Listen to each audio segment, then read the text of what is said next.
نام نہیں لیتے ہیں۔ ایک ساتھی نے مجھے کل فون کیا، کہنے لگا کہ مولانا صاحب میرے ایک شخص پر، حالانکہ وہ رشتہ دار ہے، 2 لاکھ روپے ہیں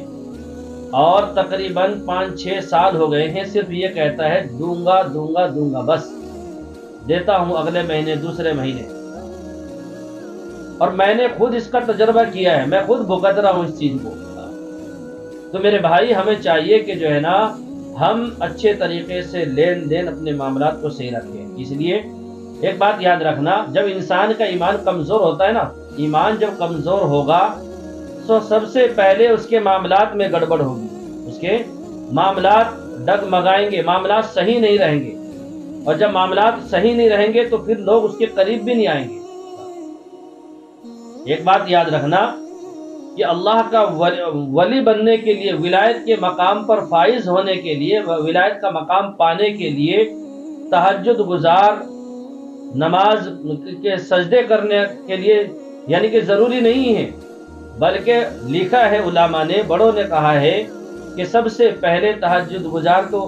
ہے ہی، نماز تو پڑھنا ہی ہے، لیکن اس کے ساتھ ساتھ اس کے معاملات درست ہونے چاہیے۔ اگر معاملات صحیح نہیں ہیں، چاہے کتنے بڑا حاجی نمازی رہنے دو، میرے بزرگوں کوئی عبادت اس کی قابل قبول نہیں ہے۔ اگر لوگوں کے ساتھ اس کا جو ہے نا اٹھنا بیٹھنا، لین دین صحیح نہیں ہے، چاہے کتنی بھی نمازیں پڑھتا رہے، رات دن سجدے میں پڑا رہے، کوئی معنی نہیں رکھتا اس کا سجدے کرنا، نماز پڑھنا۔ تو اس لیے میرے بزرگوں جو ہے نا، آج میں آپ کو ایک ایسا عمل بتا رہا ہوں کہ اگر آپ کا کسی کے پاس پیسہ پھنسا ہوا ہے اور سامنے والا دینے کا نام نہیں لے رہا ہے،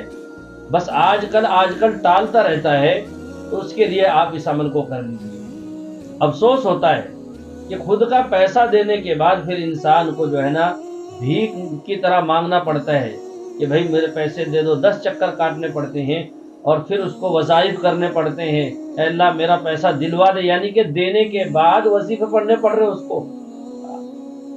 تو اگر کسی کی کوئی رقم کسی کے پاس پھنسی ہوئی ہے تو آج سے میری اس بات پر عمل کر لیجئے، انشاءاللہ اللہ تبارک و تعالی سامنے والے کے دل میں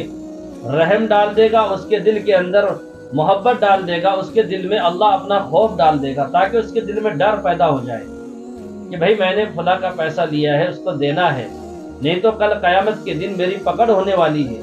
مجھے اللہ کے سامنے کھڑا ہونا ہے۔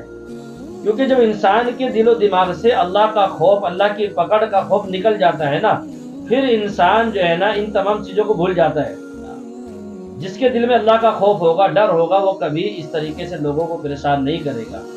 بلکہ وہ تو یہ چاہے گا کہ بھائی میرا فلاں بھائی میرے کام آیا ہے، مجھے اس کے پیسے اچھی طریقے سے لوٹا دینے چاہیے۔ تو آپ کو کیا کرنا ہے، 11 مرتبہ شروع میں درود ابراہیم پڑھنا ہے اور آخر میں 11 مرتبہ درود ابراہیم پڑھنا ہے۔ بہتر یہ ہے کہ آپ مغرب کی نماز کے وقت پڑھنے کے بعد اس عمل کو شروع کیجئے، یا پھر عشاء کی نماز کے بعد اس عمل کو شروع کر لیجئے۔ بلا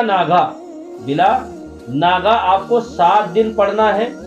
7 دن میں اگر مسئلہ سولو ہوتا ہوا نظر نہیں آیا تو اور 7 دن کا اضافہ کرنا ہے، اس کے بعد اگر نہیں ہوا تو پھر 7 دن کا اور اضافہ کرنا ہے، یعنی 21 دن کا کل عمل ہے یہ۔ اور انشاءاللہ اتنا جامع اور مجرب عمل ہے کہ جس نے صحیح طریقے سے کیا، کامل یقین کے ساتھ،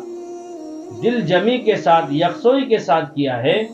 اللہ نے ان کے مرادوں کو پورا کیا ہے، ان کا پیسہ